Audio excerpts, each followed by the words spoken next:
Komisioni i punëve të jashtme në Parlamentin Evropian ka miratuar me 57 vota pro, 11 kundër dhe 6 abstenime raportin për Shqipërinë i përgatitur nga Andreas Schieder. Shqipëria është tashmë shtet pararoj në procesin e zgjerimit me shteteve kandidate për antarësim në Bashkimin Evropian. Mirëpres qëllimin e Shqipërisë për të përfunduar bisedimet e antarësimit deri në vitin 2027 dhe për të bërë pjesë me të drejta të plota e familjes evropiane deri në vitin 2030. Ka ende shumë çështje që nuk janë perfekte, ndaj ka nevojë për përmirësime.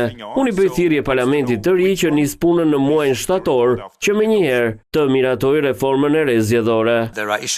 Konstatuam shqetësime për përdorimin e fondeve shtetërore në fushatën elektorale, presionin ndaj votuesve, kryesisht ata të punësuar në administratën publike, si dhe keq përdorimin e aktiviteteve të organizuara nga qeveria të Giro d'Italia. Pak ditë para zgjedhjeve, qeveria fali gjobat ndërkohë që në muajin prill pensionistët u shpërblyen me 100 euro.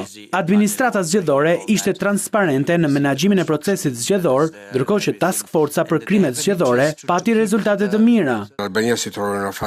Shqipëria është në një fazë shumë të rëndësishme për antarësimin në Bashkimin Evropian. Ka hapur 4 grup kapituj të antarësimit dhe sipas komisioneres Kos, në fund të këtij muaji do të hapen edhe kapitujt e mbetur të negociatave.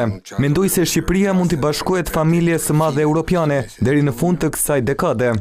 Në këtë këndvështrim, raporti i vëzhguesve të zgjedhjeve merr një rëndësi të veçantë. Ndaj reforma duhet të mbështeten si nga majoranca ashtu edhe nga opozita.